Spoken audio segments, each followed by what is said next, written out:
Bienvenidos al Centro Asturiano. Supongo que la mayoría ya no es la primera vez y quisiéramos que no fuese la última. El Centro Asturiano, como saben, todos saben, es la casa regional más antigua de España.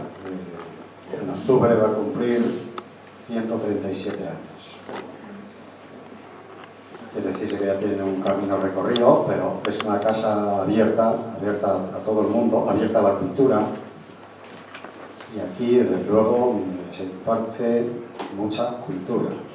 Los socios del Centro Asturiano, si tienen tiempo, no se aburren, porque aquí se lo pasan muy bien. Y, por supuesto, los que no son socios, si lo quieren ser, estamos encantados. Tienen todo cara de buenas personas, estamos encantados de recibirles, acogerles con el mejor agrado. Bien, como el conferenciante, el historiador, necesita tiempo, porque es de lo que necesita tiempo, no le voy a robar espacio. Simplemente diré que es ingeniero de telecomunicación, ingeniero superior de telecomunicación. En tiempos fuimos compañeros de empresa, cada uno en su cometido, y luego, a través de los años, muchos años después, nos reencontramos en el Centro Asturiano. Para mí fue una alegría muy grande. Y nos ha dedicado con esa afición con la que él ha llenado la jubilación. Es una gran manera de jubilarse, les digo. Porque si no se tienen actividades, uno lo puede pasar muy mal después de jubilarlo. Hay que tener actividades, hay que tener hobbies. Y él se ha buscado uno muy bueno, la historia. A mí me gusta mucho la historia. Entonces, en las conferencias que nos da, yo me lo paso de maravilla. Creo que los demás también.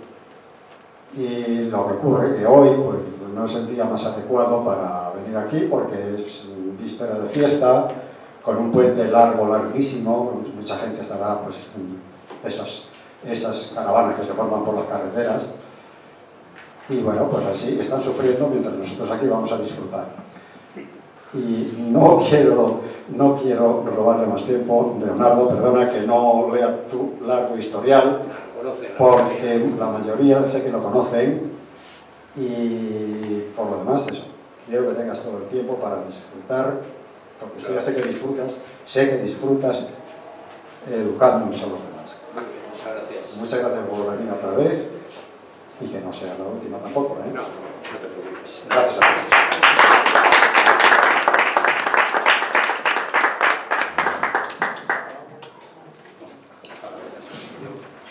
Bueno,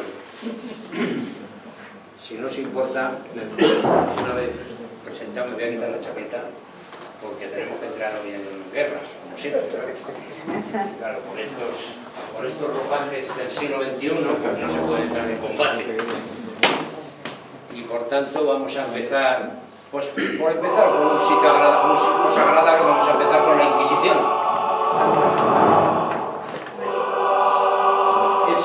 Esa pintura de Francisco de Ricis nos da un festejo que se celebró en la Plaza Mayor de Madrid en 1680. Es un auto de fe presidido por Carlos III, por su primera esposa María Luisa y por su madre, que yo creo que lo distinguís, Mariana de Austria, que veis ahí que parece una monja. Bueno, es que esta mujer realmente se vestía de monja, cuando después de la muerte de Felipe IV iba vestida de monja prácticamente.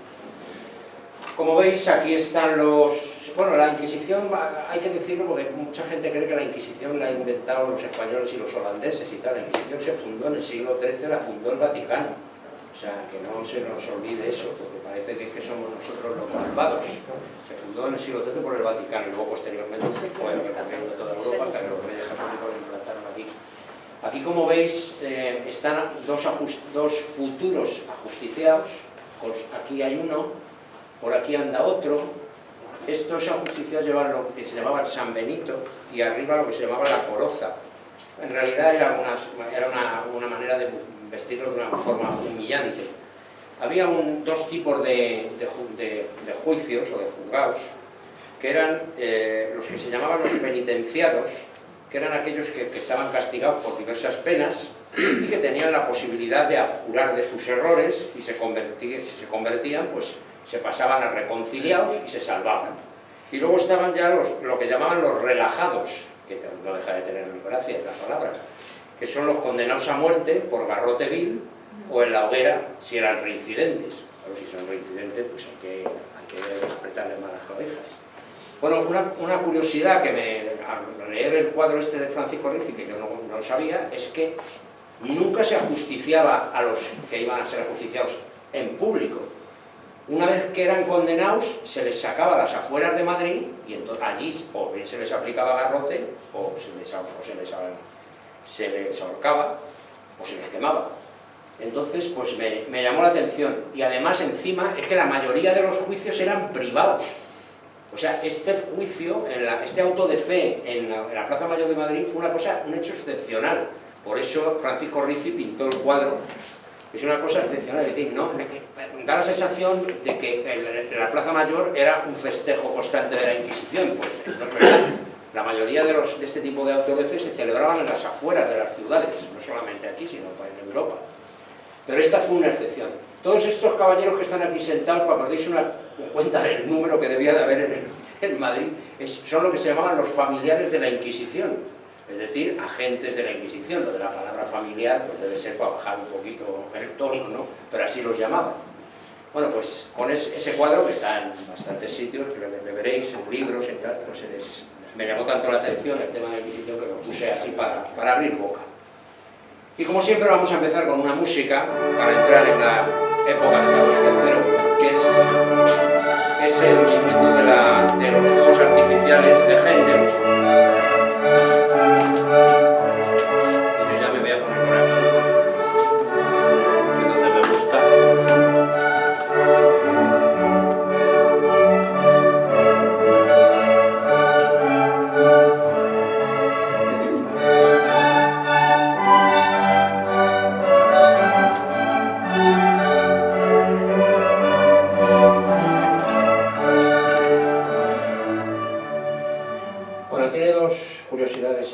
Estas imágenes. Una, si veis el escudo de Carlos II, sigue arrastrando el escudo de Portugal dentro de él, porque claro, ahora en la regencia de su madre, de Mariana de Austria, porque claro, cuando muere Felipe IV, Carlos II tiene 4 años, entonces va a actuar de regente, porque así lo ha pedido en su testamento Felipe IV, su madre, Mariana de Austria. Ahora hablaremos de ella. Entonces ahí sigue lo de Portugal. En 1668, en plena regencia, pues perderemos Portugal por el Tratado de Lisboa, porque aparte de la paliza que nos han dado entre los ingleses y los portugueses en la conferencia de Felipe IV, por ubicar el momento, pues aparte de que nos vencieron en la batalla de Montes Claros y que abandonamos bastante Portugal por culpa del problema catalán, que lo vimos cuando el otro día en la conferencia de Felipe IV, bueno, pues al final se perdió en 1668. Hoy vamos a ver una guerra muy olvidada, la guerra de los 9 años, que va a ir desde el año 1689, es decir, ya en los últimos años de Carlos II, hasta 1697, es decir, 3 años antes de su fallecimiento. Esa guerra será con Francia y se sufrirá fundamentalmente en el territorio catalán. Y vamos a ir adelante. Primero vamos a ver una pequeña introducción donde, bueno, los personajes que hay aquí. Esta es la primera esposa de Carlos II, María Luisa de Orleans, que es sobrina de Luis XIV, sí. Y aquí está Mariana de Neoburgo, que Neoburgo es un territorio que pertenecía al Palatinado, que ya hablamos en su día. Bien, entonces, esta introducción lo que va a tratar primero de una genealogía, que es la que tenéis allí puesta, para que no va a tenerla siempre presente, la genealogía dinástica. Va a contener también cuáles son los territorios que hereda Carlos II a la muerte de Felipe IV, es decir, cómo es la monarquía hispánica, cómo es el imperio español en este momento de la historia, en 1665, cuando fallece Felipe IV. Después vamos a ver, vamos a ver una visión general de Carlos II, de su reinado, muy rápida, porque es el último Austria. El siguiente protagonista de toda nuestra historia hoy va a ser Juan José de Austria. Juan José de Austria es el hermano bastardo de Carlos II, como ya sabéis, es hijo de una comedianta, de María Calderón, la Calderona, pero va a tener diferencias importantes de carácter y de capacidad con respecto a su hermanastro, a su hermano bastardo, a su hermano Carlos II. El cuarto punto es la regencia de Mariana de Austria, que bueno, lo veremos con un cierto grado de detalle, que va a durar desde el 65, cuando Felipe IV muere y Carlos tiene 4 años, hasta el 75, en que cumple 14 años. Y con 14 años se le da ya se le asciende a título de rey, termina la regencia de Mariana de Austria. Solo un rey en España ha superado en una edad temprana a la corona española, que fue, como sabéis, Isabel II, que empezó a reinar con 13 años. Bueno, a reinar, entre comillas. Y luego ya entraremos en nuestra historia, en el reinado de Carlos II, veremos la situación de los reinos peninsulares, cómo era en ese momento, veremos la serie de entonces válidos, hoy día pues serían primeros ministros, que serán Valenzuela, el propio Juan José, Medinaceli, Oropesa, etc. Veremos cómo la búsqueda del heredero se va a ir complicando y va a ser cada vez un problema que nos va a conducir de cabeza a la cuestión sucesoria. Y entre medias se nos va a colar esa guerra de los 9 años, que realmente es consecuencia de las intenciones expansionistas, imperialistas de Luis XIV, que claramente va camino de ser la potencia europea, por lo menos la potencia terrestre. Bien, el punto último pues es el epitafio para el imperio español de los Austrias. Daremos algunas conclusiones y con eso pasaremos adelante. Bien, este esquema me costó hacerlo, porque tiene complicaciones importantes. Este Felipe IV. Felipe IV ya sabemos que se casó primero con Isabel de Borbón, francesa de la dinastía de los Borbones, lo cual ya nos da idea, fijaros que es una Austria y se casa con una francesa de la dinastía borbónica, y a partir de ahí, en diferentes momentos, vamos a irnos uniendo a la corona francesa, a la dinastía francesa de los Borbones. En este caso de Orleans, pero no los demás de los Borbones. Y por la derecha lo que vamos a ver es cómo se van produciendo las conexiones de la rama austriaca, pero de la rama austriaca y también con algunas otras entradas de otras ramas, de los Neoburgos, Claudia del Tirol, en fin. Lo importante es que el segundo matrimonio de Felipe IV es con su sobrina Mariana de Austria. Mariana de Austria ha sido prometida de Baltasar Carlos, pero Baltasar Carlos, el hijo de Felipe IV, muere a los 17 años, y entonces Felipe IV dice, bueno, pues me caso con ella y ya se queda toda la familia. Entonces se casa con ella y tiene 2 hijos, que son Carlos II, el rey que vamos a tratar hoy, y Margarita de Austria, que va a ser la esposa del emperador Leopoldo I, del Sacro Imperio Romano Germánico, que va a tener 3 esposas, y la tercera esposa es la que va a tener como hijo al archiduque Carlos de Austria, y el archiduque Carlos de Austria va a ser uno de los 2 propuestos al final del reinado de Carlos II para ocupar la corona de España. Por la otra rama, por la de Carlos II, lo que va a ocurrir es que no hay descendencia. Entonces, al no haber descendencia, se desencadena la crisis dinástica, luego la veremos. Y la crisis dinástica se desencadena porque, además del afán expansionista, Luis XIV tiene intereses en unir España con Francia y hacer una sola monarquía, lo cual le hubiera convertido en un poder absolutamente ya intratable en Europa y probablemente en el mundo. Pero además es que a la monarquía hispánica no le va a quedar más remedio que dejar que el hijo del gran delfín de Francia y nieto de Luis XIV, el nieto de Luis XIV pase a ser el heredero. Es el duque de Anjou, que pasa a ser el heredero de la corona española, y por tanto se enfrentará en la famosa guerra de sucesión que veremos el año que viene. Y ahí me quedo. Hoy vamos a ver cómo llegamos a las puertas de la guerra de sucesión, o sea, a las puertas de la guerra de sucesión. Los estados o reinos que España tiene en ese momento en Europa es toda la península ibérica, por supuesto, Ceuta porque pertenece a Portugal, la zona de los Países Bajos españoles, que ya un poco recortada con respecto a la época de Felipe III y principios de Felipe IV, la zona de Luxemburgo, el Franco Condado, el Milanesado y el reino de Nápoles, que está compuesto por el sur de la bota italiana, y el reino de Sicilia, y por otro lado Cerdeña, y por supuesto las Baleares. Entonces, bueno, eso es lo que tiene en Europa. Lo que ocurre es que en 1668 perderemos Portugal y en 1684 perderemos Luxemburgo. Es decir, antes de que termine el reinado de Carlos II, vamos a perder Portugal y la zona de Luxemburgo. El otro mapa, el que es un mapa mundi, lo que pone aquí a la vista es lo que es el imperio hispano-portugués. Aquí está marcado Portugal como si estuviera separado, bueno, todavía en la época que estamos no lo está, pero es para indicar con el color verde oscuro cuál es el imperio marítimo, es decir, de Sudamérica, de Portugal, que como ves, todo esto era Brasil. Una parte de lo que está aquí como Brasil ahora es Argentina, por supuesto, pero bueno, esto era Brasil.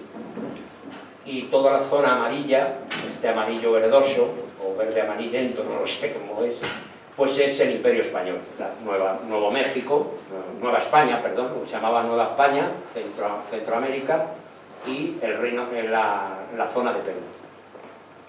Y bueno, y las Filipinas, que son españoles. Pues esta es la situación de poderío de la monarquía hispánica en el momento en que empieza el reinado de Carlos II. Así estamos. Carlos II nace en noviembre del 61 y muere también en noviembre de 1700, es decir, va a vivir 39 años. Es un muchacho enfermizo, ha heredado todos los problemas de la endogamia austriaca, sin duda ninguna. Es el final de una dinastía que estaba llamada, de una manera o de otra, a dejar de reinar en España.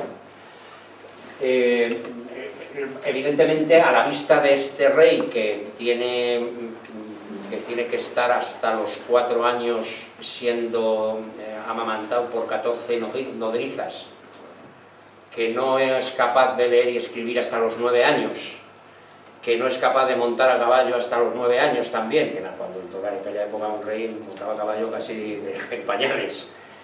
Entonces, en una situación le dejaron de dar el pecho a las nodrizas porque ya daba vergüenza con casi 5 años que siguiera alimentándose de esa manera.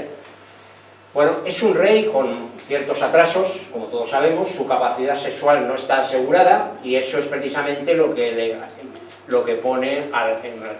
les pone muy golosos a todos los reinos europeos, al Sacro Imperio, al Luis XIV. Este no tiene descendencia, porque bueno, por el aspecto que tiene y la capacidad sexual es muy dudosa, allá que vamos a por el Imperio Español. No estaba asegurado, sus relaciones conyugales son muy esporádicas, como veremos luego. Tiene varias enfermedades que van a presagiar su muerte ya desde 1699, un año antes de morir. Decía un historiador que era una pena que un hombre todavía joven pareciera un anciano de 60 años sin vigor ni alegría, pálido y caquéctico. No ha dicho un historiador, no, un cronista de aquella época decía esto, es decir, no se comprendía cómo podía, llegaba a casi no mantenerse en pie de pequeño, o sea, no había manera de que andara. Pero en fin, finalmente, pues las consecuencias son que no logra dominar su personalidad, va a ser siempre una persona con una personalidad variable. No se gana el respeto de quien tiene contactos con él, porque no escucha, no atiende, en fin. Hay historiadores que decían que no es que fuera... Tengo por aquí,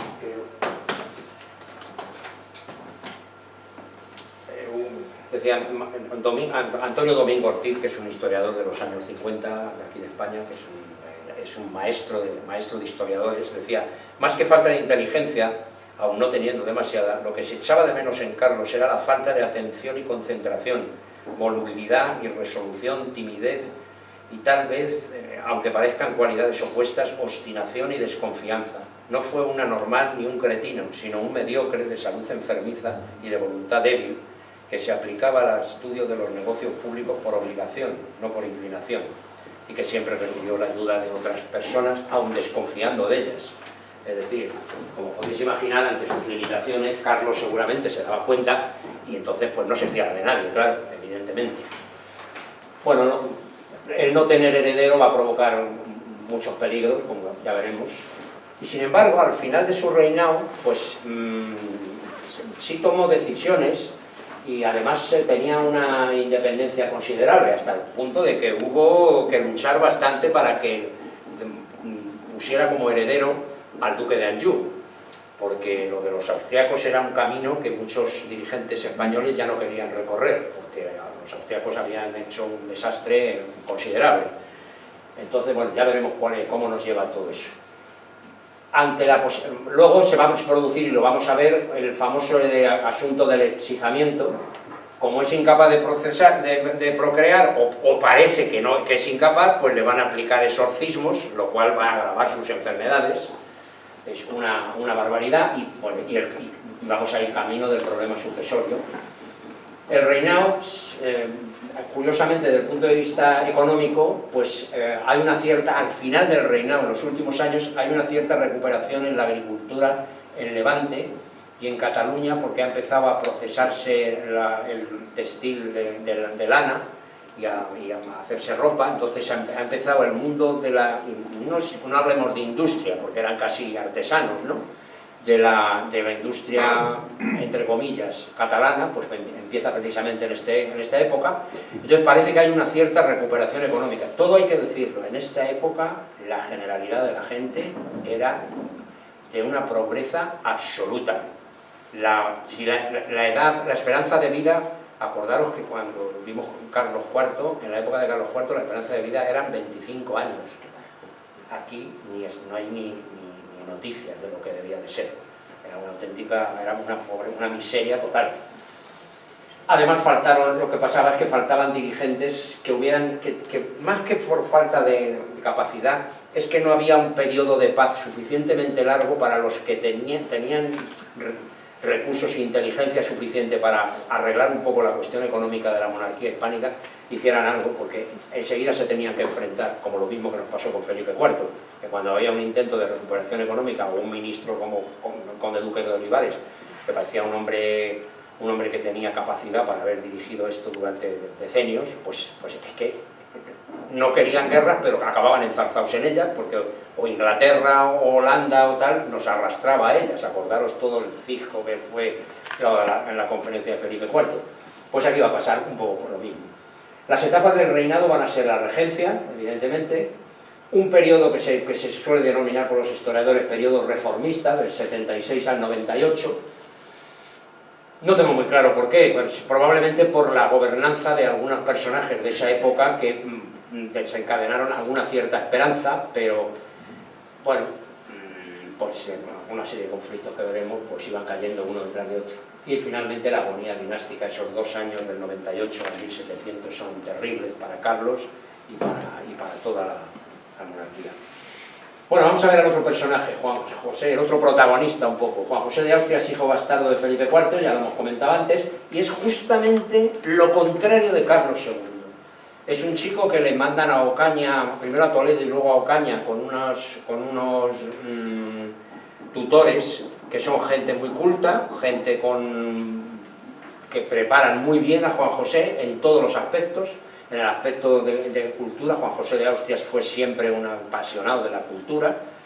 Militarmente tiene una formación importante, es hábil con las armas, es un buen estratega, se convertirá en un buen estratega, como ya veremos. Bueno, ya lo vimos el otro día con la revuelta de Cataluña, que no solamente acabó con la revuelta en el año 52, sino que además supo tratar a los catalanes con una diplomacia y con una gobernanza que acabó siendo pues, prácticamente el ídolo en Cataluña. Pues era justo lo contrario de su hermano. Hubiera podido ser un gran rey, pero la bastardía le cerró los caminos y perdimos a una persona que hubiera sido un buen contrincante para Luis XIV. Su madre pues, fue internada en un convento, como pasa siempre en estos casos. Bueno, eso ya lo he puesto, tenía buena salud, buen jinete, o sea, no tenía, era el polo opuesto de Carlos. Hasta tal punto que en el año 42 Felipe IV hizo algo que no se hacía normalmente, que era reconocerlo como hijo, sí, como hijo natural, claro. Y en el 43 fue aceptado como príncipe, se le puso una especie de corte alrededor, se le hizo gran prior de la Orden de San Juan, y ahí está incluso con el toisón de oro y la cruz de gran prior de San Juan, y con residencia en el pueblo de Consuegra. En aquel momento Consuegra, pues no sé el tamaño que tendría, pero debería tener su importancia, ¿no?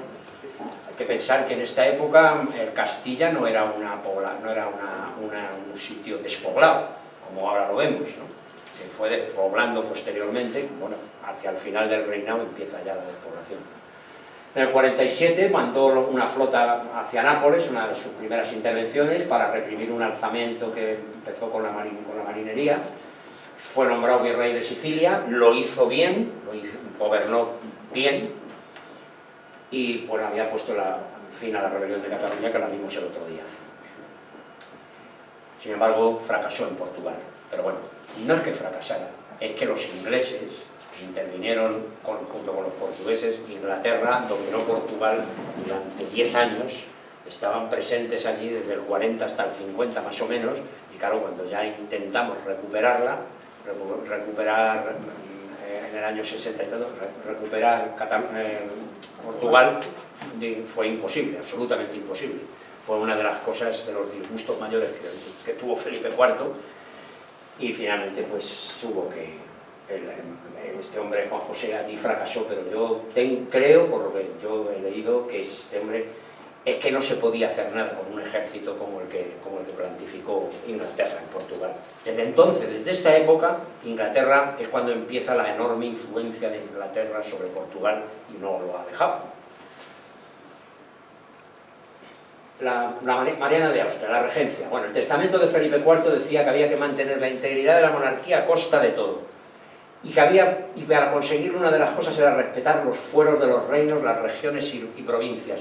Felipe IV, aunque había luchado contra los catalanes, con Juan José de Austria en cabeza como general, y había tenido que aguantar una serie de intentos de otras... bueno, en Portugal le salió fatal, y algunas otras cosas. Sin embargo, al final él mismo en su testamento deja patente que había que mantener la integridad a costa de respetar los fueros. No quedaba más remedio, porque si no el destrozo de la monarquía hispánica estaba cantado. Bueno, es cierto, y por eso puso una junta de regencia con los mejores hombres que tenía en ese momento Felipe IV. Esa junta de regencia además fue muy inteligente. Esa junta de regencia la va a heredar su esposa, Mariana de Austria, a su muerte, y va a funcionar muy poco tiempo. Y sin embargo, Felipe IV había sido muy listo. En coherencia con lo de respetar los fueros, había nombrado al conde de Castillo presidente del Consejo de Castilla, castellano; al conde de Peñaranda miembro del Consejo de Estado. Fue uno de los que trabajó en el tema del Tratado de Westfalia. Aragonés. Don Cristóbal Crespo de Valdavia, vicecanciller del Consejo de Aragón, valenciano. El marqués de Aitona, en representación de la nobleza, catalán. El cardenal Pascual de Aragón, inquisidor general, catalán.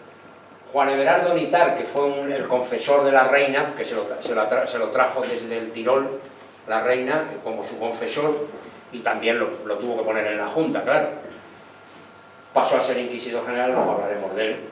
Y don Blasco de Loyola, secretario de la Junta, que no está aquí porque no he encontrado una imagen, que era vasco. Entonces, Felipe IV ya, incluso en la Junta de Regencia, aparte de ser gente competente, hacía un cierto reparto para que nadie se enfadara, ¿no?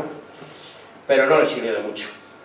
Los fueros son respetados por la Junta de Regencia a machacamartillo, están dispuestos a respetarlo, y en este momento, al principio del reinado, lo que ocurre es que, bueno, lo que pasa siempre en estas, cuando se tiene un rey como este chico, no puede ser, pues que las colonias, tanto las colonias americanas como algunos de los reinos europeos y tal, o aliados, pues cada vez se descentralizan más, cada vez tienen más poder en su propio territorio.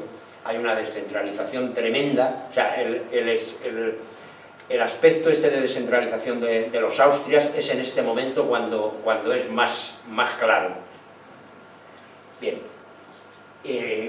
evidentemente nadie se molesta por ello, porque la aristocracia de las diferentes colonias aumenta sus propiedades de una manera brutal. Entonces no tienen ningún problema en la descentralización.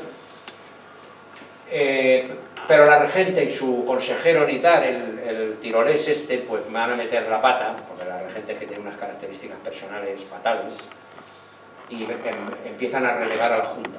La Junta, que lo tiene todo bastante bien amarrado, pues va a decaer. Mariana además se encuentra absolutamente sola en la corte. La verdad es que a la muerte de Felipe IV se quedó pues completamente descolocada. Sola en Madrid con el hijo, porque es que su hija Margarita de Austria, con 12 años, se va a casar con Leopoldo I, como ya hemos visto antes. Se casa con Leopoldo I, se va a los 12 años.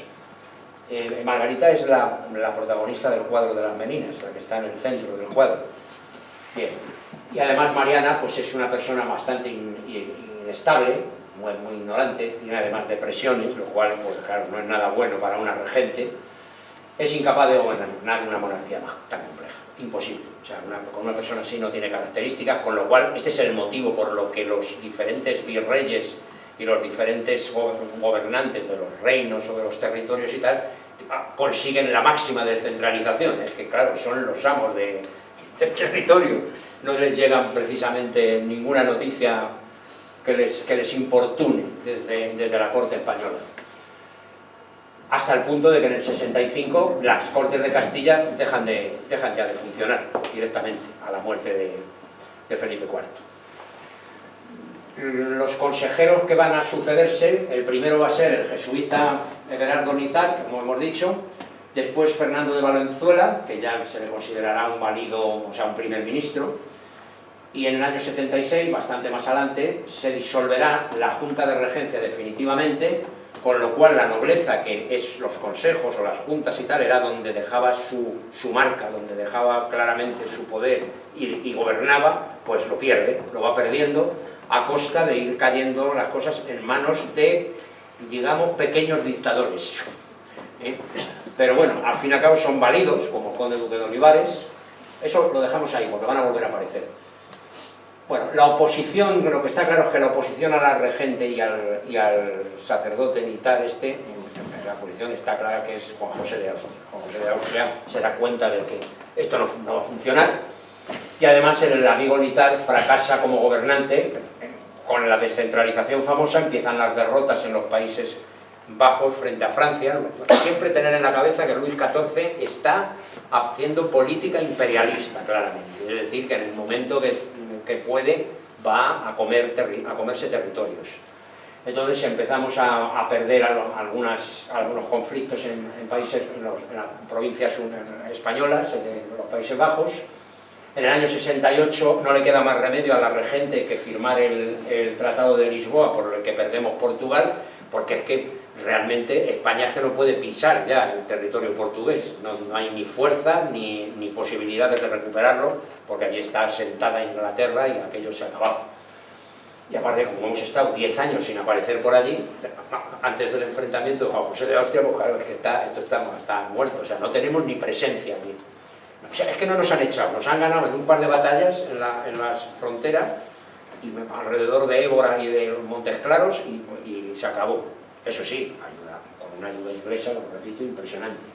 Juan José le quieren nombrar, esto es muy divertido, le quieren nombrar, el amigo Nitar le quiere nombrar gobernador de los Países Bajos, porque claro, le teme más que un nublado. Entonces Juan José pues hace lo lógico, está en consuegra, y cuando le dicen que se tiene que ir a los Países Bajos como gobernador, se va a Cataluña, que sabe que es el territorio donde va a poder formar un ejército, porque es un territorio donde es bien recibido. Entonces pues se va para allá, y así se... En el año 69 desencadena una marcha hacia Madrid con tropas y amenaza directamente a la regencia con un golpe a la monarquía si no destituye al jesuita Nitar. Le apoyan, porque claro, es casi un golpe de Estado, decía un historiador que era un golpe de Estado de la periferia al centro, claramente. Efectivamente, es verdad, los valencianos, el Consejo de Aragón, el Consejo de Centro barcelonés, que en ese momento es como una especie de ayuntamiento, pero con mucho poder en ese momento en Barcelona y en Cataluña, le apoyan totalmente, con lo cual, bueno, pues va a conseguir cosas. Nitar es destituido y enviado a Roma, y que nos deje en paz, porque la verdad es que ha sido un auténtico desastre, aunque bueno, Juan José, a la vista de que se lo quitan del medio, pues no consuma el golpe, ha conseguido su objetivo, que es quitarse del medio, y ya en el 74, un tiempo más adelante, la reina, la regente un año antes de llegar Carlos a coger la corona, un año antes nombra a Valenzuela como consultor político. Bueno, realmente es un válido. Valenzuela tiene la fama de ser un hombre que le gustan los secretos. Todo el mundo le llamaba el duende de palacio porque es que parecía que tenía oídos en todos los sitios, se enteraba de todo. El tema es que Valenzuela es muy listo y se rodea de un montón de gente a la que le concede mercedes en aquella época es que te daba un titulito o dinero o lo que fuera, o un territorio, con lo cual se va formando un equipo a su alrededor de gente que son los que verdaderamente tienen orejas por toda la corte, ¿no?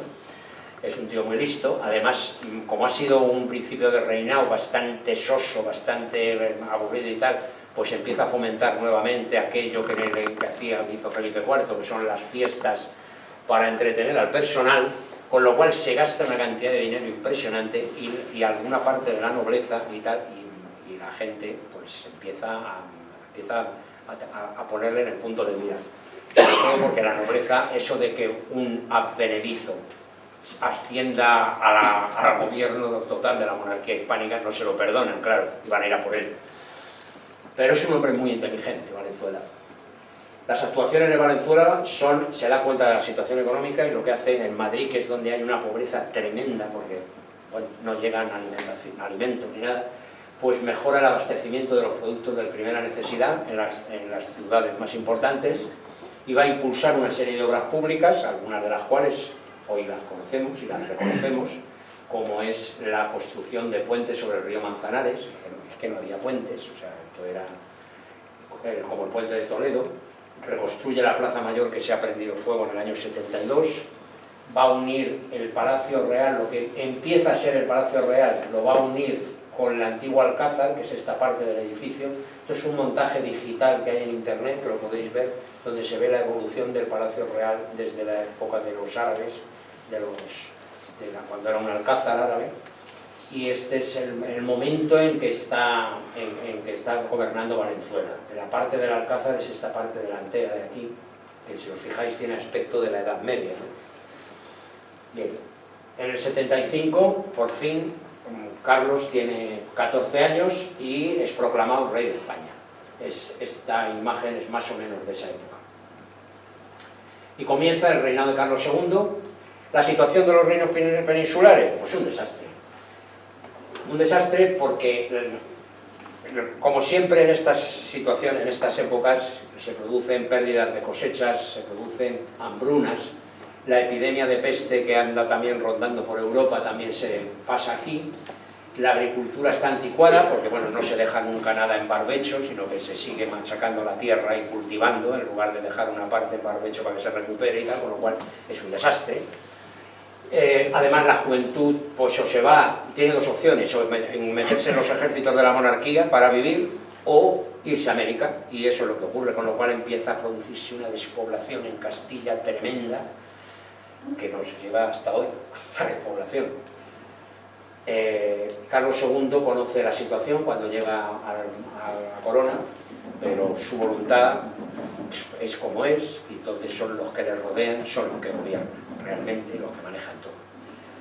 Y sin embargo se va a tener que enfrentar a Luis XIV, que tiene una serie de ministros competentes, unos ejércitos. Francia lleva ya un cierto periodo de tiempo recuperándose militarmente, porque económicamente está mucho mejor y ha tenido menos guerras, con lo cual tiene unos ejércitos considerables y empieza ya a soñar con extender su poder hacia los Países Bajos y el Franco Condado, es decir, subir la frontera norte de Francia hacia arriba. Es el momento en que empieza a echarnos definitivamente del camino español y de todos los sitios. Bien, en el 75, en este año de llegada del rey, pues se produce también dentro de esto un manifiesto firmado por los nobles, bastante duro, por 24 nobles del reino, que piden la expulsión de la reina madre, el encarcelamiento, destierro de Valenzuela, le acusan de prevaricación, de bueno, sí, es que le acusan de que se ha embolsado 100 millones de ducados, y luego al final no demostraron en el juicio más que lo único que tenía como propiedad eran aproximadamente 10 millones, pero bueno, da lo mismo. Empezaron a intentar cargárselo y a pedir el regreso definitivo de don Juan de Austria. Quieren que esté don Juan de Austria, en una palabra. Valenzuela no se rinde, y entonces Juan José se va a rebelar nuevamente con un pequeño ejército esta vez, y finalmente se rinde, claro, y se esconde en el Escorial. Bueno, será detenido y finalmente, después de una serie de avatares y de juicios, es expulsado a Filipinas. Y me interesa lo del Escorial contarlo, pero lo voy a dejar para la próxima. Mariana es enviada a vivir a Toledo, se la quitan del medio a la reina, es una persona inoperante, pero bueno. Y Carlos entrega al gobierno a su hermanastro, a su hermano bastardo, y desgraciadamente, con toda la esperanza que se tenía en Juan José, no va a saber gobernar. Va a ser un hombre que militarmente, estratégicamente y por formación ha tenido éxitos, pero desde el punto de vista de la gobernanza, pues no. Sí, además tiene una mala suerte tremenda, porque en el 77 se produce uno de los casos de epidemias y malas cosechas. Hay una inflación de la moneda de vellón, que bueno, cada día vale menos, la moneda del curso. Y en el 78 además se desencadenan problemas en Flandes, problemas tan serios, porque el que nos crea los problemas es Luis XIV. Como hemos visto en la transparencia anterior, está intentando atacar a los Países Bajos. Las Provincias Unidas, es decir, Holanda, se da cuenta de que también está en peligro, con lo cual España por primera vez se alía con Holanda. Una cosa sorprendente con tal de frenar a Luis XIV. Pero fijaros las vueltas que da la vida, ¿eh? Vamos a entrar en guerra con Luis XIV y sin embargo va a ser al final el que va a salvar la corona española, de una manera u otra, ¿no? Con todas sus críticas. Bueno, se produce una paz en la paz de Nimega y España entrega el Franco Condado y un montón de plazas en la zona de flamenca de los Países Bajos, con lo cual estamos perdiendo, poquito a poco, más territorios. En el 79, desgraciadamente, además, sin tiempo para hacer algo, fallece Juan José. Y en noviembre se produce el matrimonio de Carlos II con María Luisa, se produce porque ha sido precisamente el propio Juan José el que le ha buscado esposa. Ha conseguido que María Luisa de Orleans, sobrina de Luis XIV, vaya a casarse con Carlos II. Bueno, pues es un decepcionante gobierno, pero la realidad es que los historiadores que tratan el tema de este hombre, lo que dicen es que no tuvo tiempo material, o sea, se le comió el tiempo. Este cuadro de Manuel Castellano, Manuel Castellano es uno de los que pinta las cosas del asalto a Monteleón de los franceses en la Guerra de la Independencia, el 2 de mayo, este cuadro es el Escorial por dentro, es el momento de la detención de Valenzuela, se le mete en prisión, se le lleva a juicio, pero claro, las tropas que han entrado en el Escorial, han entrado 400 hombres en el Escorial armados para detenerle. O sea, cualquiera diría que Valenzuela tenía allí dentro un ejército impresionante. Bueno, pues entran 400 hombres que se dedican a corretear por todo el Escorial buscándole a este hombre. Este hombre se esconde en varios sitios diferentes. Cuando se forma un escándalo en el Escorial importante, los monjes del Escorial protestan, no se les sirve de nada porque los amenazan incluso de muerte, y finalmente pues le van a detener, pero cuando le llevan a juicio la Iglesia protesta porque se ha socavado su autoridad, y este hombre ha pedido asilo en sagrado, que se llama, y entonces pone eso encima de la mesa y eso le salva de la muerte. ¿Valenzuela fue un buen gobernante? Pues con lo que había, el juicio que más generalizado que hay es que no era un mal gobernante. Pero bueno, ¿se enriqueció? Pues sí, pero en aquella época es que se enriquecían todos, o sea, que, ¿qué vamos a decir? Bueno, no busquemos para el visto, busquemos de ahora, ¿eh? Es que yo también soy muy dado. Bueno, y en ese momento, pues se va a producir el cambio y le van a dar el poder de valido, de primer ministro, a Francisco de la Cerda, el duque de Medinaceli, Este hombre empieza ya a tomar medidas económicas porque, claro, ya empieza a asustarles, y Valenzuela ya ha avisado, ya empieza a asustarles el estado de penuria de la población. Porque, claro, es un peligro latente, ¿no? Y este hombre empieza a intentar ordenar un tema, o sea, empieza a pedir una reducción de los precios de los productos de primera necesidad, porque es que si no va a ocurrir algo, claro, como acaba ocurriendo un pequeño motivo. Hace una devaluación de la moneda de Bellón de 400%, es una salvajada, eso puede empobrecer a las clases populares más todavía, pero claro, es un plan de estabilización, como el que hizo Franco aquí en el año 57, es decir, clavar los precios y aquí estoy yo, porque claro, el hecho es que es una burrada, se produce esa estabilización para superar la crisis, racionaliza un poco el gasto, intenta equilibrar un poco la hacienda de la monarquía hispánica, muy difícil, y a reducir fiestas y dispendios de la época de Valenzuela. Ya os dije que Valenzuela trataba de entretener a la nobleza, aunque no lo consiguió mucho, pero bueno, y crea una Junta Magna dedicada exclusivamente a asuntos económicos. La Junta Magna funciona tarde, mal y nunca, porque poca capacidad de maniobra tiene. No hay capacidad de maniobra porque también le pasó a Felipe IV, porque si no existe un catastro de bienes en el país, aquí uno es dueño de lo suyo, es su territorio, y no hay un catastro de bienes. ¿Cómo? ¿A quién van a pedir dinero? Lo van a pedir con lo que se llamaba un servicio, o sea, pedirle a la nobleza que diera algo de dinero, a alguno de los virreyes de Cataluña, de aquí, de allá. Es decir, no hay un sitio donde poder decir, oye tú, lo único, los signos externos de riqueza, me imagino que era lo único que les servía para pedir. Además, el comercio va a atender un poco al tema del comercio con América, porque los mercaderes de diferentes países y las compañías extranjeras, como por ejemplo la compañía holandesa y tal, pues se están haciendo los amos, evidentemente. Esa famosa descentralización, esa falta de poder, esa falta de la flota de indias que iba siempre con alguna escuadra y tal, pero la flota de indias y otras muchas flotas nos las han machacado, prácticamente machacado entre los ingleses y los holandeses. Es decir, que está la cosa, pues vamos camino del desastre. Y además este hombre ya está harto de las rivalidades en los consejos. Esto se hunde, ni más ni menos, señores, esto se hunde. O sea, la monarquía no la monarquía, hundirse la monarquía es hundirse todo el imperio español, se está en estos momentos hundiendo. Y abandona en el año 85. Y nombran a Joaquín Álvarez de Toledo, conde de Oropesa. Y el conde de Oropesa pues continúa el saneamiento económico de Medinaceli en lo que puede, trata de eliminar la exoneración de impuestos de la nobleza, es decir, a la nobleza sí saben lo que tienen, y entonces trata de hacerles pagar. Oropesa es un tío inteligente, este es más todavía, y además es más duro, pero poco consigue. Y una cosa curiosa, que yo no lo sabía, que es que en esta época ya se produjo un intento de desamortización. O sea, ¿qué cantidad de conventos no habría para que en esta época se plantearan reducir los clérigos y las excesivas fundaciones religiosas?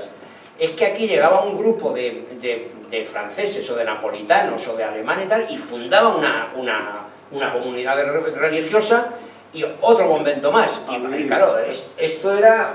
Entonces, bueno, este hombre intenta meter mano por ahí.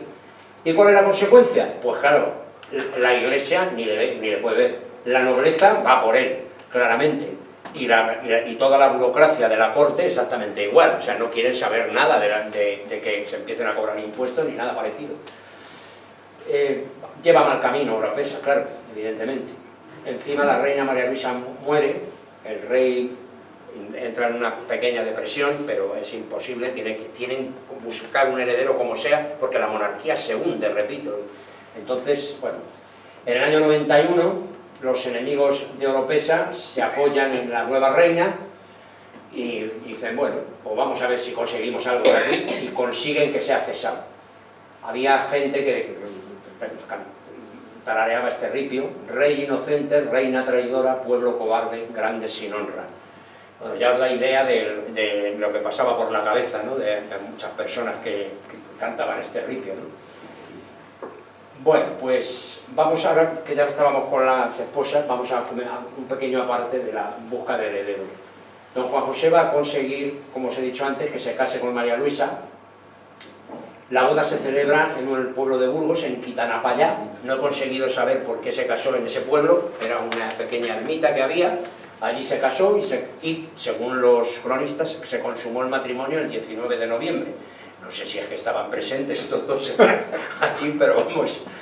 El hecho es que, bueno, nadie confiaba en que el rey pudiera tener fuerzas para procrear, pero Enricamen, el historiador, lo único que he conseguido un poco positivo ha sido que una frase de él en su libro de historia, y de cuanto sabemos es que Carlos parecía encantado y que la reina no tuvo queja alguna. Eso lo recoge Enricamen de la época, ¿no? Bueno, pues así están las cosas. La verdad es que sí parece, por las cosas que he estudiado, sí parece que María Luisa tuvo una buena relación con Carlos, no sé si porque o le daba pena, o le tomó cariño, o lo que fuera, y el hecho cierto es que tuvo una relación muy más que amistosa, una relación de cariño, pero va a empezar el problema sucesorio, porque pasa el tiempo y aquí no hay hijos. Esto se pone feo, y entonces pues aparece otra coplilla que lo resume absolutamente todo, que es París, bella flor de lis, en aflicción extraña. Si París, París a España, y si no París, a París. Claro, es una coplilla muy maledicente, ¿no? Pero la verdad es que lo resume perfectamente. En febrero del 89, María Luisa, desgraciadamente, hubiera sido probablemente mejor que la que va a venir después. María Luisa cae de un caballo en el Pardo, y bueno, pues incluso llegan a decir que no es verdad, que no ha muerto de la infección de la caída del caballo, de las heridas, sino que ha sido una apendicitis, que si la han envenenado, que si tal. No hay constancia ninguna de eso. La constancia que hay es que la caída del caballo, las heridas, pues en aquella época la posibilidad de infecciones era altísima, y eso es lo que la lleva a la tumba, evidentemente. La segunda, y en el mismo año, en agosto, poco tiempo después, se ve obligado a casarse para ver si puede tener hijos. Es una boda por poderes con Mariana de Neoburgo. Mariana de Neoburgo, ya solo con verla da un poco susto. O sea, es una mujer de armas tomar y como tal se va a comportar. El rey la recibe en Valladolid, viajan hasta Madrid, y lo primero que ocurre, claro, es una inmediata desobediencia entre la madre de Carlos y ella, y Mariana de Neoburgo, porque esta es de las que quiere estar presente, vamos. O sea que ese es el primer incidente entre ellas, pero bueno, no pasa de ahí.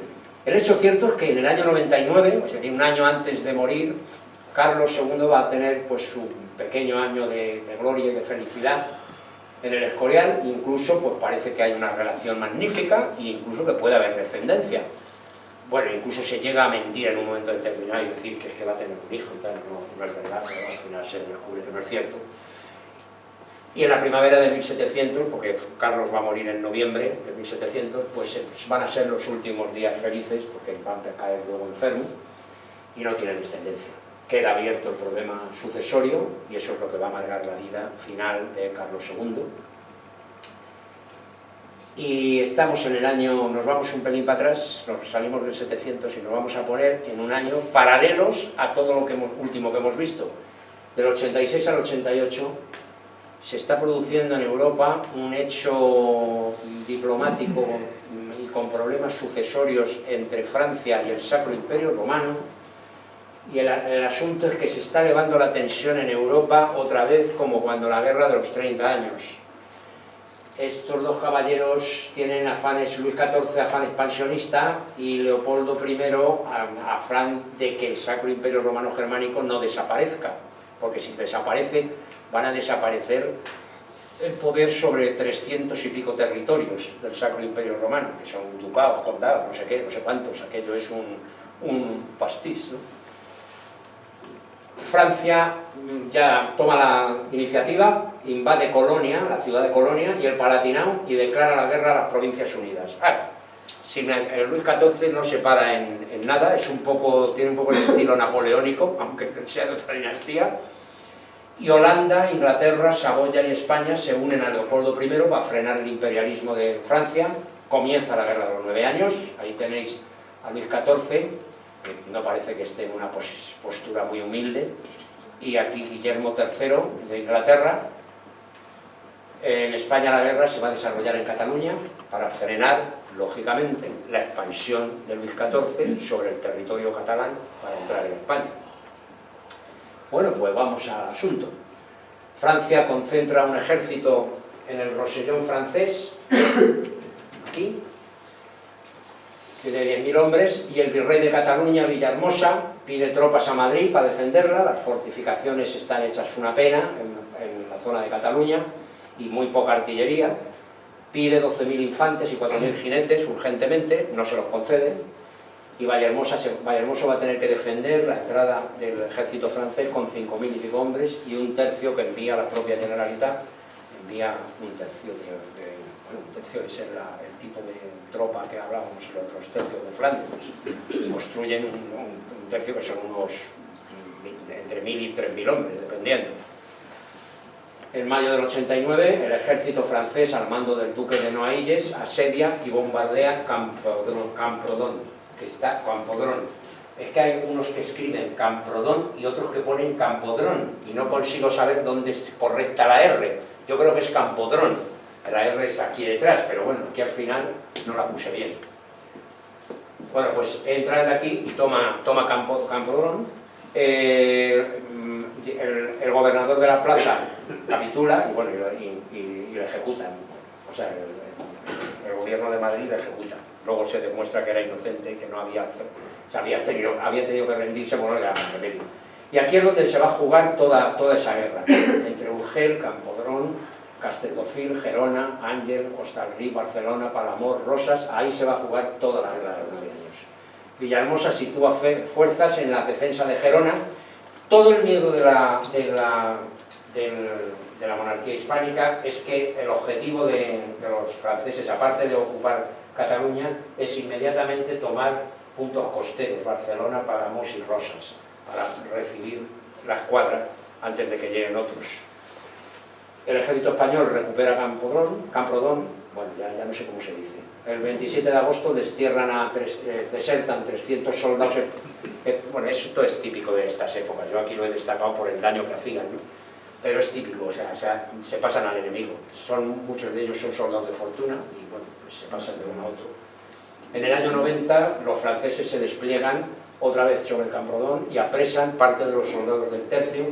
No consigue la cosa estabilizarse ahí.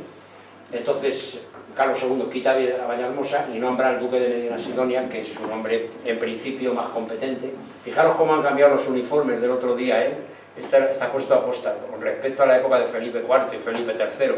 Cómo se nota que estamos ya en un momento de modernidad. O sea, los uniformes han cambiado radicalmente, y el aspecto, la ropa, ¿no? El sombrero de 3 picos, en fin. Estos son tropas francesas y estos son tropas españolas. Muy similar, claro. En el año 91, la artillería francesa bate la Urgel, entran por aquí también, y bueno, está defendida. Urgel tiene que capitular y el ejército se le va a dirigir hacia Puigcerdá, luego no está ahí reflejado. Medina Sidonia, que es muy listo, va a priorizar una cosa, que va a ser repartir el ejército entre Barcelona, Gerona y Rosas. Es decir, hace un reparto entre estos 3 puntos.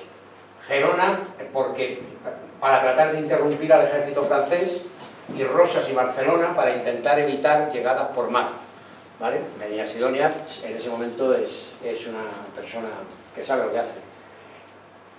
Pero claro, no podía ser de otra manera. Claro, lo siguiente que estáis leyendo, pues estamos con la de siempre. La nobleza catalana acusa a Medina Sidonia de pasividad. Es injustísimo, porque los únicos que tienen un ejército serio en Cataluña es él. O sea, de pasividad nada. La armada francesa se dirige a Barcelona, que es bombardeada durante 2 días. Es decir, han conseguido acercarse a Barcelona, que parece que es que a Barcelona solo la bombardeó Felipe V, pero desde Felipe IV es que no paran, ¿eh? O sea, cuando Felipe IV ha bombardeado todos, Inglaterra, España, todos, y aquí los franceses también. Del 92 a 94, pues Francia ocupa todo lo que veis ahí. Camprodón, Rosas, Palamós y Gerona. Es decir, está ocupando toda esta parte, ¿vale? Pero cuidado, no ha tomado Gerona todavía. El año 95 hay combates, no es un año muy significativo. Bueno, hay guerrillas, se producen guerrillas, que parece que es que las guerrillas se inventaron en la guerra de la independencia. Eso no es verdad, había precedentes. Hay que pensar que el ejército francés en este momento es la potencia terrestre de Europa, ¿eh? O sea, es un ejército pues al estilo luego el ejército napoleónico, un ejército bien formado. Hay un asedio español a la zona esta de Hostalric y Castelldefels, porque lo que intentan es frenar a los franceses de por aquí, que vengan por aquí o por aquí, y sobre todo proteger Palamós.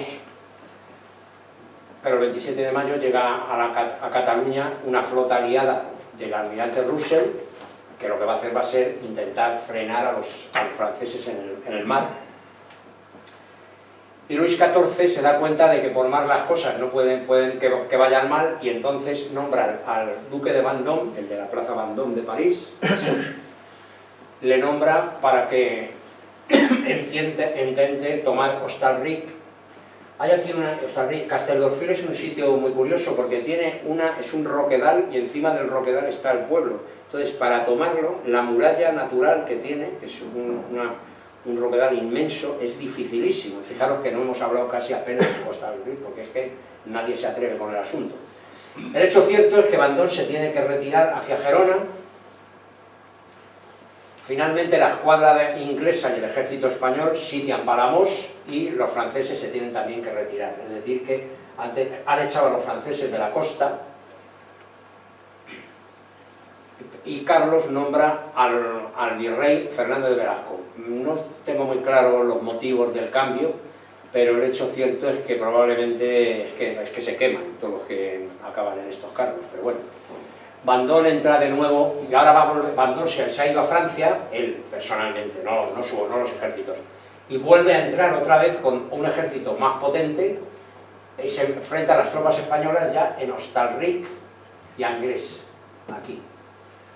Acaba la campaña en el 96 y España ya se da cuenta de que esto está medio perdido, y entonces se va a empezar a defender Barcelona.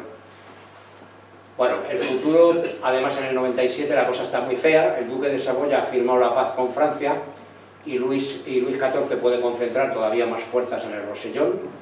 Hay una ofensiva muy probable de Barcelona, y además lo peor de todo es que Inglaterra, como hace siempre, o firma con Holanda un acuerdo y se larga, o hace lo que tal, pues pierde interés en el asunto, y el litoral catalán va a perder la protección aliada.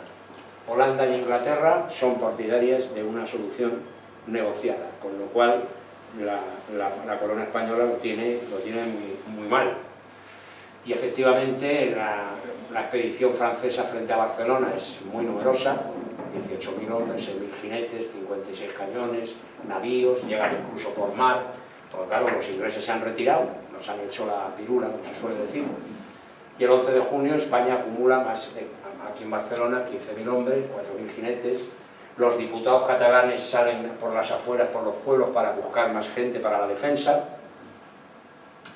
Y finalmente pues comienza el bombardeo de Barcelona en el junio del 97 para romper sus murallas. Los primeros ataques son repelidos, pero bueno, lo que pone ahí, si continúan los bombardeos, la cosa es imposible, y el 11 de agosto Barcelona tiene que capitular. 10.000 combatientes se les deja salir sin ningún problema, y Barcelona ha caído. Caer Barcelona es casi simbólico de que puede caer toda Cataluña. Además los franceses están ya presentes en otros puntos. Este es un grabado muy bonito, donde se ve ahí Barcelona, se ve a la flota francesa por aquí atacando a los baluartes de San Pedro y Portal Nuevo. Esos baluartes, es que lo he puesto esto porque cuando veamos Felipe V, también son por los que se coló Felipe V hacia Barcelona, por esa zona. Y por aquí, bueno, salen defensores de la ciudad hacia Montjuïc, tal, y bueno, aquí se ve, es un grabado precioso. O sea, que le he tenido que coger de un libro, por eso tiene el canto ahí. Bueno, el virrey de Cataluña, Velasco, empieza a ser denostado por las autoridades catalanas, lo cual es una nueva injusticia, porque este hombre ha perdido 4.000 hombres en la defensa de Barcelona. Nada más. que para aquella época era una barbaridad, perder 4.000 personas. El asedio además ha costado, en total, entre todos los ejércitos y la población civil, ha costado 20.000 muertos, en una guerra que los holandeses y los ingleses van a terminar cuando les dé la gana. Y efectivamente Francia ocupa Barcelona, se hace dueña de todo, no mejoran las relaciones entre la monarquía y Cataluña, en fin. Finalmente pues van a firmar Luis XIV y Guillermo III, van a firmar el tratado de la ciudad de Ryswick, que va a acabar con la guerra. Ese tratado supone que Carlos II y Leopoldo no aceptan un pacto alcanzado, no quieren saber nada, pero claro, lo que se ocurre es una cosa, no pueden negarse a firmarlo porque Francia ha tomado Barcelona y dice, no, que aquí estoy yo, o sea, o firmáis o esto se ha acabado. Y Carlos II acepta el pacto. Finalmente el emperador Leopoldo I también lo tiene que firmar, la guerra se ha terminado, esto ha acabado, y la base del tratado, curiosamente, es la devolución de todas las plazas tomadas después del año 78 a sus legítimos dueños, conquistas anuladas. Francia retorna a España toda Cataluña, las plazas de Luxemburgo, Charleroi, Chimay, que son todas esas plazas de los Países Bajos que habían perdido. Pero bueno, ¿qué es lo que pasa aquí? Francia recibe el occidente de Santo Domingo, Haití y Nueva Escocia. Eso es lo que recibe, pero de Europa lo deja como está prácticamente. ¿Qué pasa? Pues lo que pasa es que el zorro de Versalles ya tiene en su cabeza la herencia de la monarquía española a través de su nieto, el duque de Anjou. Entonces dice, generosidad a tope, porque soy yo el que manda, vais a tragar con el duque de Anjou, pero... Y así adquiere un poder, porque su objetivo es unir las dos coronas, eso está clarísimo. Y luego el emperador Leopoldo I, que es un poco ese cuadro, esa foto es muy curiosa, ese cuadro, porque es que es un poco verbenero y le gusta disfrazarse, por eso, por lo que aparece. Ese libro me lo dejaste tú, ¿no, Julio? Sí. Bien, es un asunto de familia, puesto que como el Leopoldo I es un Austria, para ellos es una barbaridad que ahora caiga en la corona española de los Borbones, y por tanto pues van a luchar con uñas y dientes para que caiga, para que continúe la dinastía austriaca. Bueno, pero en el año 96 Carlos II ha otorgado en su primer testamento a favor de José Fernando de Baviera, que es nieto de Margarita de Austria, del cuadro de las Meninas. Lo han otorgado el testamento, bueno, y no están muy en desacuerdo los demás. No, parece que el conflicto se queda un poquito parado en el año 96, con la crisis dinástica, ¿no? Vamos a parar un momentito para ver lo del hechizo y luego seguimos con la esta. El hechizo real, bueno, es un episodio, pues es un esperpento total, pues se produce por la falta de heredero, claro, porque dicen, es que está hechizado, el razonamiento típico de la época, ¿no? Ya había surgido antes el asunto, pero el nuevo confesor que tiene el rey, Fray Froilán Díaz, pues debe ser un poco fanático y, bueno, decide que hay que exorcitarlo. Y lo peor de todo es que encima conoce a unas monjas en Cangas del Narcea, en Asturias, Andrés, unas monjas que a su vez habían sido exorcizadas allí por otro exorcista, y que aseguran que desde los 14 años Carlos II está embrujado. Bueno, por lo visto, en aquel momento debían de tener estas mujeres una autoridad que no sé de dónde le venía. El hecho cierto es que comienzan los exorcismos. Encima están apoyados por el inquisidor general Tomás de Rocaberti y por el embajador austríaco, el conde de Harrach. Bueno, claro, es que los austríacos están locos por ver o que tenga un hijo o hacer lo que sea. Y bueno, pues le aplican el exorcismo, que consiste fundamentalmente en ayunas, darle aceite de ricino mezclado con otras cosas, con lo cual le van agravando la enfermedad que siempre suele tener, de vómitos y cosas, este hombre. El exorcista es un capuchino saboyano, otro fanático, Mauro Tenda. Ese grabado que hay ahí, que no sé de quién es, se le ve a Carlos II con unos frailes en el Escorial, y le abren el féretro de su padre, Felipe IV, para ver si pueden mejorar el exorcismo, ¿no? Esa es un poco la idea, lo cual, pues, bueno, es un poco tétrico. No pasa nada, claro, porque en el año 99 el inquisidor que nombran, Baltasar de Mendoza, corta todo absolutamente, porque es un... dice, ¿pero qué estáis haciendo? Lo estáis matando. Y coge al amigo Mauro Tenda y al confesor del rey y los procesa. No sé cómo acabaron, no he conseguido leer en ningún lado dónde acabaron, pero no creo que acabaran muy bien. Y en medio de toda esa historia, como no consigue tener descendencia, Luis XIV, a pesar de haber sido tan generoso, dice, bueno, para atar los machos, vamos a ponernos todos de acuerdo y vamos a hacer una partición antes de que todo suceda.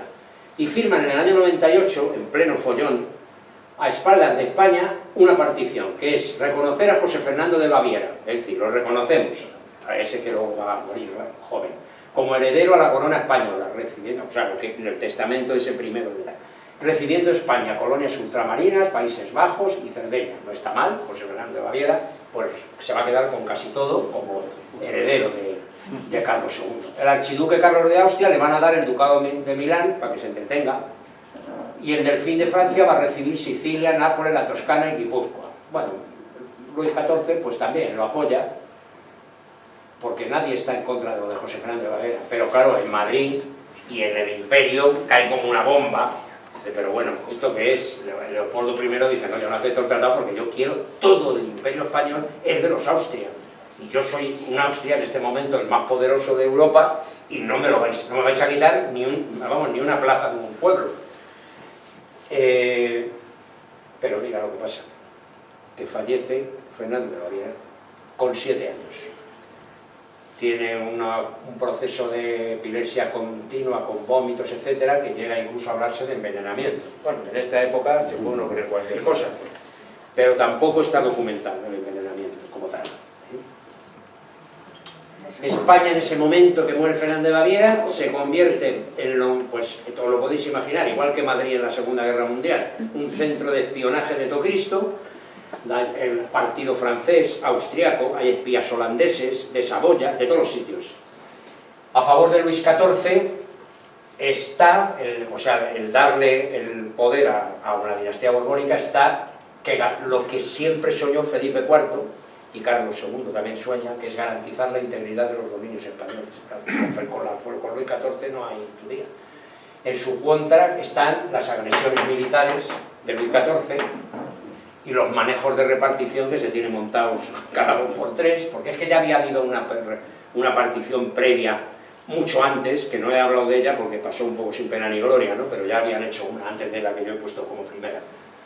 Y a favor de Leopoldo está pues la proximidad relativa, familiar, de la Casa de Austria, y las reticencias a las reparticiones también, bueno, y el apoyo de Mariana de Neoburgo, de la segunda esposa.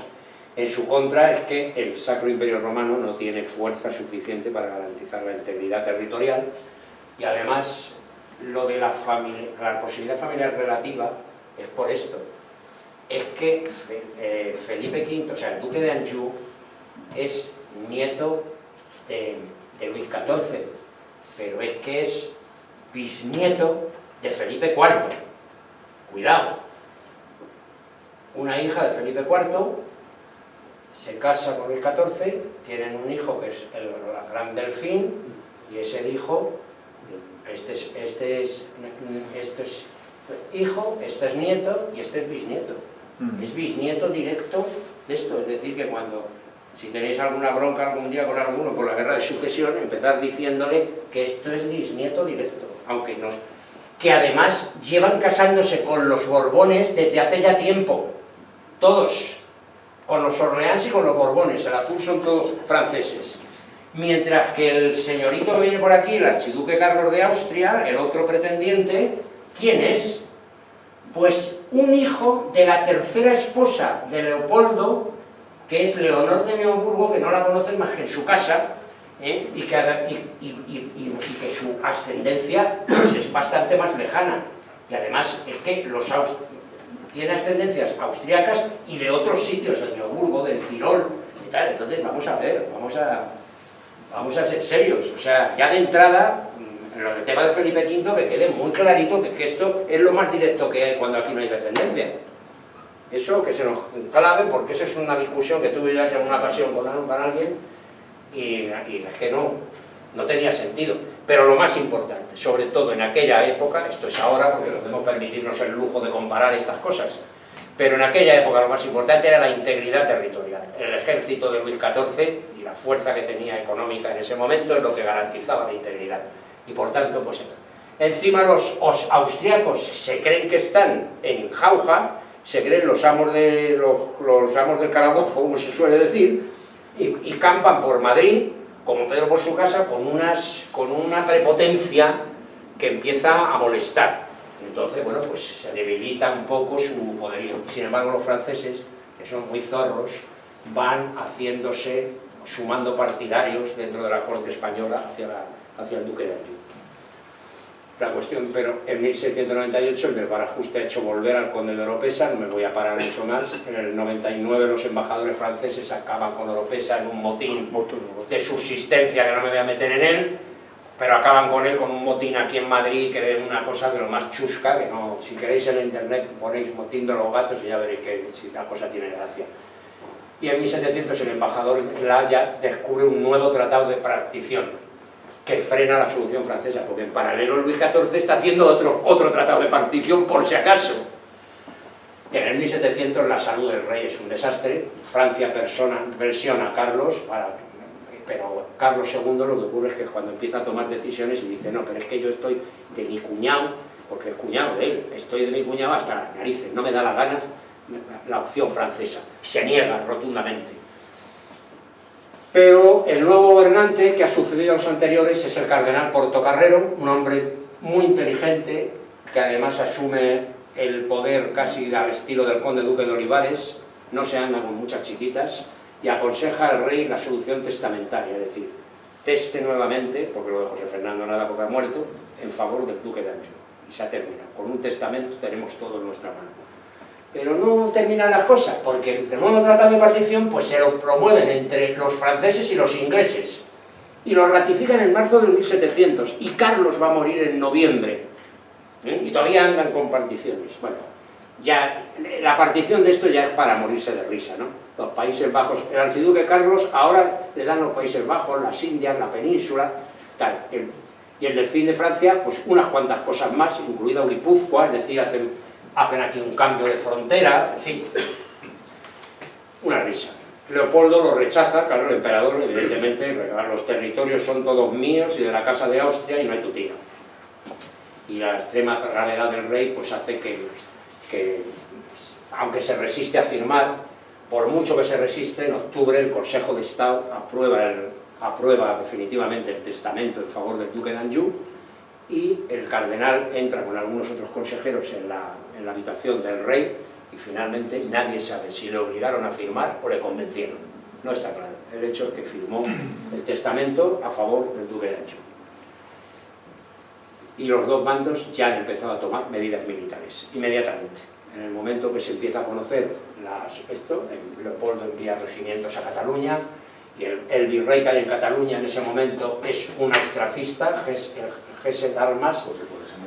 Sí, es que ese nombre es el que se usa. A partir de este momento hay que decir austracistas, porque ya son combatientes. Jesse d'Armas, sí, es la leche. Darmstadt es una ciudad de Alemania que es donde se hacían las reglas de cálculo, donde estaban las fábricas de reglas de cálculo, las famosas... de la marca esta... Darmstadt, era así el nombre. La regla de cálculo, sí. Luego, bueno, Faber-Castell no sé dónde sería. Faber-Castell, sí. Luis XIV responde concentrando tropas en la frontera entre España y Francia, evidentemente, y finalmente pues el testamento, pues la solución es la más pragmática. Va a favorecer a Francia. Portocarrero presenta una carta del rey, antes de que muera el rey, 2 días antes, una carta del rey al Consejo de Estado donde toma todo el gobierno político, militar y económico del país. Ya os he dicho que era del estilo del conde duque de Olivares, y ya por eso iba. Y en caso de fallecimiento del rey, y efectivamente el 9 de noviembre fallece Carlos II. Esa es una copia de la portada del testamento, donde dice: y en el caso de faltar yo sin sucesión, ha de suceder el dicho duque de Anjou en todos mis reinos y señoríos, así los pertenecientes a la corona de Castilla como la de Aragón, Navarra y todos los que tengo dentro y fuera de España. y porque es mi intención, conviene así a la paz de la cristiandad y la de Europa toda, y la tranquilidad de estos virreinos, que se mantenga siempre desunida esta monarquía de la corona de Francia. Eso es lo que le convence a Carlos II firmar el documento, que está comprometido en el testamento que no se unan las dos monarquías, y nunca se unieron, efectivamente. Se produce una conversión en toda Europa, no voy a meterme aquí. Los catalanes, las autoridades catalanas muelcan su obediencia al nuevo futuro rey Felipe V, fidelidad al cardenal Portocarrero y respeto a las disposiciones testamentarias. En este momento a Cataluña le interesa mucho cambiar la dinastía de Austria, porque no han salido bien parados con los austriacos, a pesar de todo. Económicamente no han salido bien. Y ahí está la presentación de Luis XIV al embajador español, que está de rodillas, la presentación de Luis XIV a su nieto, duque de Anjou, como Felipe V. Pero lo va a tener que conquistar con las armas en una guerra que durará de 1702 a 1715. No voy a pasar por el epitafio por un imperio, porque ya os podéis imaginar que es la herencia que le he dejado, y no quiero pararme en cosas. El problema peor de todo es que en las regiones periféricas se van acercando al reinado de... No es un problema, lo único bueno es que se van acercando un poco a la evolución europea desde el punto de vista económico. En la segunda mitad del siglo XVII Cataluña va a empezar a recibir una influencia muy fuerte de Francia y va a empezar a ser una de las regiones más activas, tanto desde el punto de vista laboral como de los negocios. Se ha acabado con el famoso bandolerismo que había por tierras catalanas, se ha terminado, probablemente por la propia guerra esta acabó con ello, y al final del siglo pues hay una ligera recuperación incluso de Castilla. Bueno, Oropesa intentó reducir los impuestos, no lo consiguió, y lo curioso es que hay un renacer intelectual en Andalucía, porque hombres de pensamiento, como se decía entonces, pues empiezan a darse cuenta de que hay que cambiar un poco ese clima religioso y empezar a abrir las puertas a la razón. Y ese hecho se produce en Andalucía, con algunos hombres que no podemos calificar de ilustrados todavía, pero bueno, ese era el camino. Más adelante, al finalizar la guerra, España formará parte de una Europa mucho más organizada, después de la guerra de los 30 años y de todo esto, y el Reino de Aragón se va a consolidar como parte integrante. Bueno, el fracaso de los austrias no puede oscurecer sus realizaciones. Durante casi 2 siglos, los juristas, los funcionarios que lo hicieron posible, pues a pesar de sus defectos, no cabe duda que tenían una convicción muy profunda en que su sociedad era superior y que la absoluta justicia de su causa.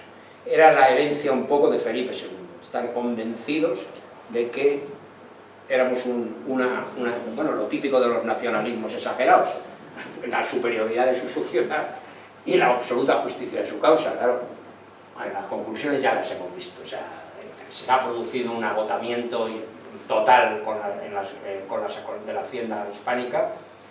Carlos nunca reinó de forma efectiva, porque no tenía capacidad, y la mayoría de la población terminó sumida en una pobreza terrible, aunque hubo una cierta recuperación en la periferia, ya os digo, en Cataluña y Levante, y la delicada situación de la corona, pues ante el peligro de la descomposición de la monarquía, se eligió la solución menos mala, que era el duque de Anjou. El final de los austrias, lo que sí está claro es que marcó una paralización económica y cultural. Bueno, lo que os acabo de decir, pero había ciertas esperanzas de recuperación económica en la periferia. Así se acabó todo.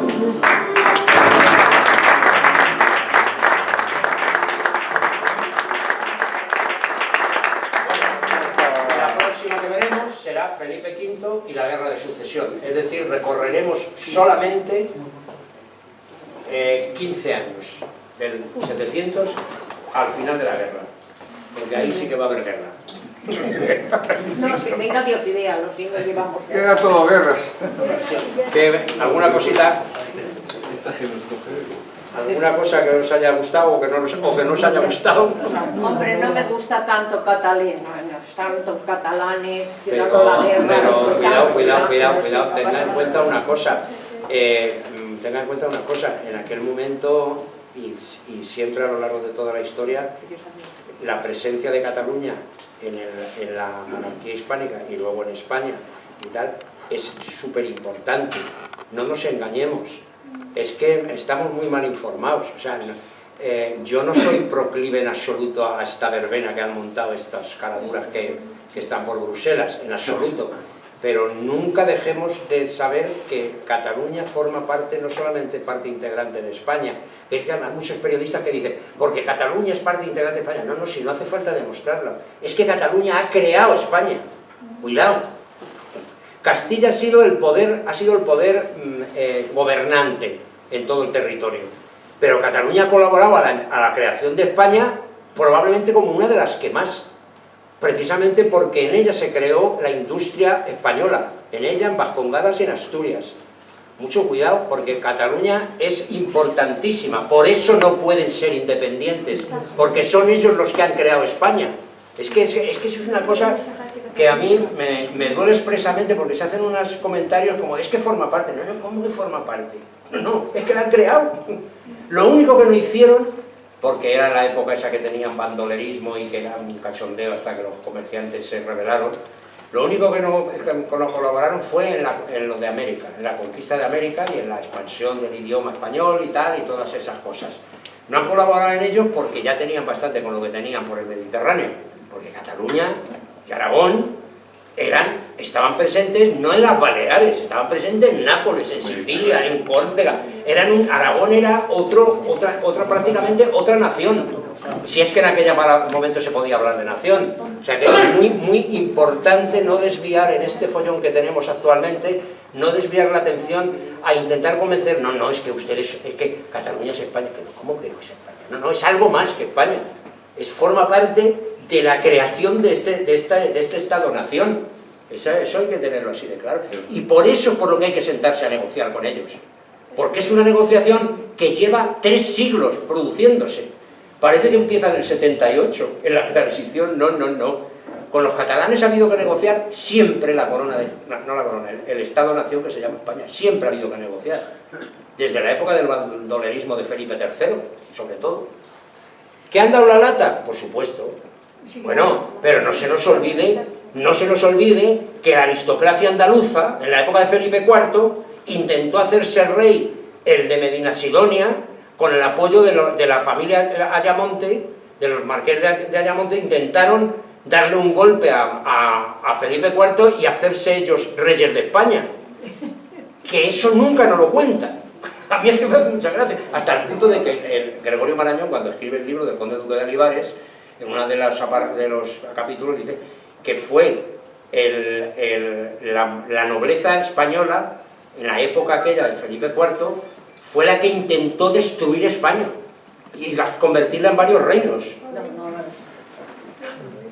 O sea, que es que... Hombre, es el epílogo de algo que yo creo los reyes católicos, que fueron posiblemente los mejores reyes que hemos tenido, sí, aunque porque efectivamente crearon, pero cometieron un gran error, y casar su hija con un Austria. Sí, eso fue y eso fue la gran miseria de España. Sí. Que luego hay cosas muy curiosas, tú dices de Cataluña, pero es muy curioso que los comuneros solamente se levantasen en Castilla, porque es que a Castilla es a la que se perjudicó seriamente con todas las pretensiones de Carlos. Lo que pasa es que los comuneros tenían un defecto también. Sí, que es que ellos lo que querían era mantener los privilegios de la nobleza castellana por encima de cualquier otra cosa. Y también la riqueza de las ciudades castellanas, que empezaban en ese momento a brotar una cierta industria que se la cepillaron para llevársela a Flandes.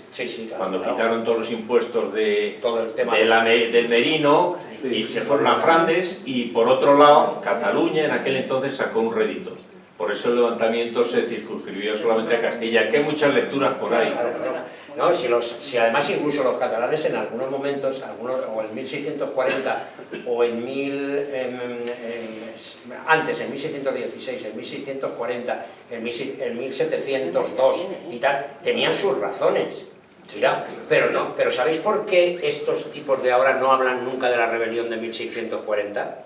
Porque la rebelión de 1640 lo que pretendía era que el régimen en España fuera de otra manera, o sea, ellos no luchaban por la independencia, por eso nunca hablan de 1640.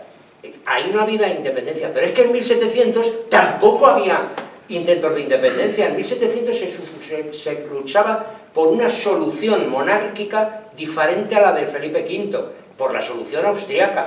Es decir, los combatientes de Barcelona y de Cataluña no eran ni independentistas, ni nacionalistas, ni nada de nada. Simplemente luchaban por otra solución monárquica. Pero una solución monárquica no para Cataluña o Aragón, sino para toda España. El que era el archiduque de Austria. Era mantener a los austrias en España. Eso es por lo que luchaban.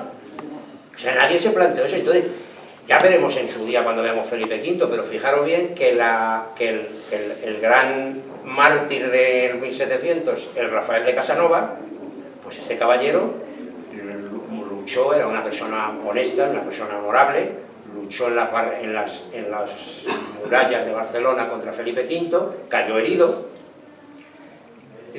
Cuando terminó, se invadió Barcelona, le dejaron irse a su pueblo, pues, a casa de su hijo, se recuperó de las heridas, se le amnistió, lo único que se le confiscaron los bienes, eso fue lo único que se hicieron. Se recuperó de las heridas y ejerció la abogacía tranquilamente en Barcelona 20 y tantos años. Y nadie le hizo nada. Y se ponen las coronas, es que se ponen las coronas como si fuera un mártir. Pero vamos a ver una cosa, si este señor no hizo más que ser honorable defendiendo en lo que creía, allí nada más. Es que no tiene mucho más tampoco, y es que en esa guerra había la mitad casi borbones. Claro. Había austriacistas, pero la mitad del pueblo catalán era borbónico. Sí, perdón. Perdóneme que le interrumpa, pero es una cosa que estaríamos hasta mañana, sí, pero vamos, me impido tener que continuar, así es que perdóneme, que no es una falta de respeto. No, si ya hemos... Es muy entretenido. Yo creo que lo hemos... Yo creo pero se ha aclarado un poco, ¿no?, el tema. Por supuesto. Sí, hay una cosa que tú hablaste hace tiempo cuando hiciste referencias a los reyes católicos, y es que los reyes católicos, Isabel y Fernando, siempre estuvieron dividiendo España en Castilla, Isabel y Fernando Aragón. Incluso cuando muere Isabel, Fernando intenta tener descendencia para que Aragón fuera otro reino y volvieran a separarse Castilla. Y los castellanos además le daban el trato, bajo cuerda, el trato de el viejo catalán. O sea, no le trataban tampoco especialmente bien. Y sin embargo, él fue la inteligencia. Isabel II fue la gobernanta, porque la respetaban mucho y eso. Pero la inteligencia para los acuerdos, los tratados y la tal, era Fernando. Cuidado. Pero el resultado de aquella no unión... No fue una unión total. No, que no lo fue, pues es que ha continuado porque han tenido Castilla unas normas de vida, unas leyes... No, porque los austrias fueron desastrosos en muchísimas cosas, y en una de ellas fue no asentar la herencia de los reyes católicos y haber roto con los austrias antes, porque como muy bien decía antes Ignacio, el tema es los caballeros estos los de Flandes, los borgoñones de Felipe el Hermoso, es que llegaron aquí haciéndose los amos. Entonces es que se perdió una oportunidad de haber cerrado totalmente las dos coronas. Pero el Felipito se trajo aquí una panda que quiso hacerse los dueños del país. Entonces, Fernando quería a Fernando de rey. Fernando el Católico propugnaba a Fernando, al hermano de Carlos, como rey. Sí, al hermano. Al dejarle toda la parte del centro de Europa a Carlos, esa fue la gran desgracia de España. Claro, que le nombraron, en lugar de eso, le nombraron heredero del imperio, a Fernando. Al que era educación española, lo llevaron para allá, y al que era educación flamenca lo trajeron para allá. Y además yo creo que le dieron mala vida también. Sí. No salió nadie bien parado. Bueno, pues nada, chicos. Y la gran figura desconocida históricamente fue Francisco José de Austria. Sí. La figura más desconocida, históricamente, ¿no? Sí, el bastardo. Hombre. Hombre, era un hombre que tenía una competencia importante, pero el hecho de ser bastardo le cerró. Que es de donde se deduce la prueba de que la endogamia es malísima. Las relaciones entre los seres vivos conviene que sean lo más alejadas posibles. Bueno, muchas gracias a todos. Gracias. Gracias. Una razón más.